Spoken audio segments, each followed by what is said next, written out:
దీనమ్మ big boss అయితే ఒక పెద్ద ట్విస్ట్ ఇచ్చిండు. రేపు జరగబోయే ఎలిమినేషన్ చూసి ఒక్కొక్కరికి దిమ్మలు తిరిగిపోతున్నాయి అనమాట.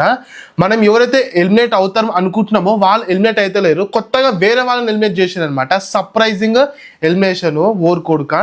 అసలు ఎవరు ఎలిమినేట్ అయ్యారు, ఎవరు ఎలిమినేట్ అవుతలేరు అని చెప్పి మొత్తం మాట్లాడేసుకుందాం.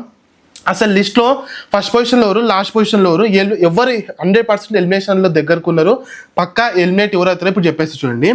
మనం ఫస్ట్ అనుకున్నట్టు ఎలిమినేషన్లో దగ్గర ఉన్నది ఫ్లోరా షైనీ గారు కాదు. ఇంతకుముందు చెప్పిన ఫ్లోరా షైనీ గారు ఆల్మోస్ట్ ఎలిమినేట్ అవుతారు అనుకున్నా కానీ ఫ్లోరా షైనీ గారు కాదండి, కొత్త కంటెస్టెంట్ అవుతున్నారు. ఇప్పుడు మొత్తం మాట్లాడేసుకుందాం. ఫస్ట్ పొజిషన్లో టాప్ పొజిషన్లో అయితే సంజన గారు కూర్చున్నారండి, ఎక్సలెంట్ ఓటింగ్ తోటి. ఎందుకంటే ప్రతిరోజు ఆమె కంటెంట్ ఇస్తున్నారు ఏదో విధంగా, నెగిటివ్ కానివ్వండి, ఒక టాకింగ్ కానివ్వండి, చెంచాలను పెట్టుకుని ఆడిపించడంలో కాకుండా ఇంకా ఆమెకు తెలిసిన ఇమాన్యువల్ తోటి మంచి బాండింగ్ ఉంది. ఇమాన్యువల్ దగ్గర నుంచి ఓటింగ్ పడుతుంది, అక్కడ తెలిసిన వాళ్ళు మంచి ఓటింగ్ అక్కడిక్కడ ఎట్లా చూసుకున్న కంటెంట్ ఆమె నుంచి వస్తుంది. ప్రతిరోజు ఏదో ఒకటి మాట్లాడుతుంది, ఏదో ఒక లొల్లిలో ఉంది. కాబట్టి ఆమెకైతే టాప్ పొజిషన్లో కూర్చుంది. ఆమె ఈ వారం ఎలిమినేట్ అయితలేదు. సెకండ్ పొజిషన్లో అయితే రీతు చౌదరి గారు ఉన్నారనమాట. రీతు చౌదరి గారు కూడా ఎక్సలెంట్ గేమ్ ప్లే అనమాట. ప్రజెంట్ జరిగిన పవన్ కళ్యాణ్ ఇష్యూ కాకుండా ఏదో ఒకటి చేసి ఆడేయాలి. ఫిజికల్ పర్ఫార్మెన్స్, ఫిజికల్ టాస్క్లో అయితే నెక్స్ట్ లెవెల్. ఈ గర్ల్స్లో ఎవరు కూడా అంత ఎఫర్ట్స్ పెట్టి ఆడరు, అట్లా ఆడుతుంది అనమాట. సో జనాలు కూడా చూస్తున్నారు.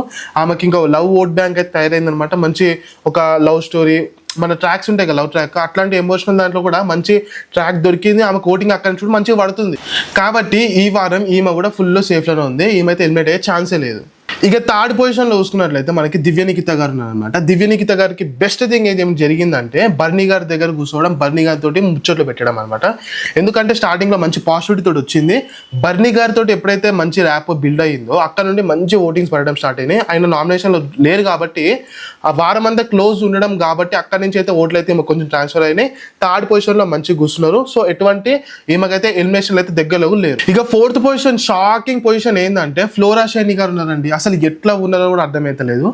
ఫ్లోరా షైనీ గారు ఏమైందంటే జనాలు ఎవరైతే సెలబ్రిటీస్కి సపోర్ట్ చేద్దాం అనుకుంటున్నారో సెలబ్రిటీస్లో కొంచెం తక్కువ మంది ఉన్నారు కాబట్టి డైరెక్ట్ ఫ్లోరా షైనీ గారికి ఓట్స్ వేస్తున్నారు అనమాట. లైక్ 5-2 వేసే దగ్గర 1 మినిమం అట్లా పడతా ఉన్నాయి. సో ఈమె ఫోర్త్ పొజిషన్లో మంచి కూర్చున్నది అనమాట. సో దీని మెయిన్ థింగ్ వచ్చేసరికి సంజయ్ గారితో ర్యాప్ ఉంది. అక్కడ ఆమెకు కొంచెం పడాల్సింది ఈమె కొంచెం పడుతుంది. దాని తర్వాత ఈమె కంటే హేటెడ్ వేరే వాళ్ళకి ఎక్కువ ఉంది కాబట్టి వీళ్ళని ఎలిమినేట్ చేయాలి కాబట్టి ఈమెకైతే ఎక్కువ ఓట్లు వేస్తున్నారు కావాలని, ఎందుకంటే వేరే వాళ్ళు ఎలిమినేట్ అవుతారని చెప్పేసి. సో ఈమె అయితే కరెంట్లీ ఫోర్త్ పొజిషన్లో వస్తుంది. ఈమెతే ఎలిమినేషన్కి ఛాన్స్ అయితే లేదు. సింపుల్గా చెప్పాలంటే ఎలిమినేట్ అయితే లేదు.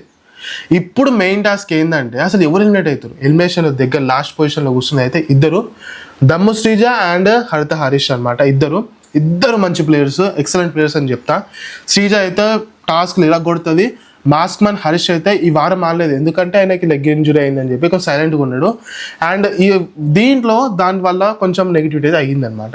సో అసలు ఎవరు ఎలిమినేట్ అవుతున్నారు అని చెప్తే హర్షిత్ గారు అయితే, మాస్క్ మ్యాన్ హరీష్ గారు అయితే ఎలిమినేట్ అవబోతున్నారు అనమాట. ఫిక్స్, ఆల్మోస్ట్ ఇంకా 99-100% ఫిక్స్ అనమాట. ఎందుకు మెయిన్ రీజన్ అంటే ఈ వారము రావాల్సిన కంటెంట్ ఆయన దగ్గర నుంచి రాలేదు. ఇట్లా కామన్ మ్యాన్ ఆయనకి ఓట్ బ్యాంక్ కూడా లేదు. సో అక్కడి నుంచి రావడం వల్ల ఆయనకైతే ఓట్లు అయితే పడలేదు. ఎవరితోటి కూడా ఎక్సలెంట్ ర్యాప్ బిల్డ్ చేసినట్టు వాళ్ళైతే నామినేషన్ లేనట్లేరుగా. సో ఆయనకి ఎవరు మంచి ఫ్రెండ్స్ లేరు గట్టిగా మాట్లాడుకుంటే, అరే వాళ్ళ కోసం ఈయన ఓట్లు వేసేంత కూడా లేదు. కాబట్టి ఈయన అయితే లాస్ట్ ఓటింగ్లో ఉన్నాడు. ఆయన మీద కూడా ఈ వీక్లో గేమ్ పర్ఫార్మెన్స్ అంతా యాక్టివ్ అనిపించలేదు, ఎందుకంటే లెగ్ ఇంజరీ వల్ల పక్కన పోయిండు. ఆయన సైలెంట్గా కూర్చున్నాడు, సైలెంట్గా హీల్ అవుతున్నాడు కాబట్టి జనాలు కూడా పెద్ద కనిపించలేదు, ఎవరు ఓట్లు వేయలేదు. సో ఈ వీక్ అయితే మ్యాక్సిమం హరీష్ అవుట్, ఇంకా ఫిక్స్ అయిపోయింది 100% అవుట్. ఈ వీక్ అయితే ఎలిమినేట్ అయ్యేది హరీష్ గారు. సో గైస్ మరి ఇది వీడియో ఖచ్చితంగా లైక్ చేయండి, సబ్స్క్రైబ్ చేసుకోండి మామ. అండ్ ఈ వీడియోకి ఒక 1000 లైకులు టార్గెట్ చేస్తున్నా, కొట్టి పడేయండి ప్లీజ్, కొట్టి పడేయండి. అండ్ సబ్స్క్రైబ్ చేసుకోవడం మాత్రం మర్చిపోకండి. Thank you.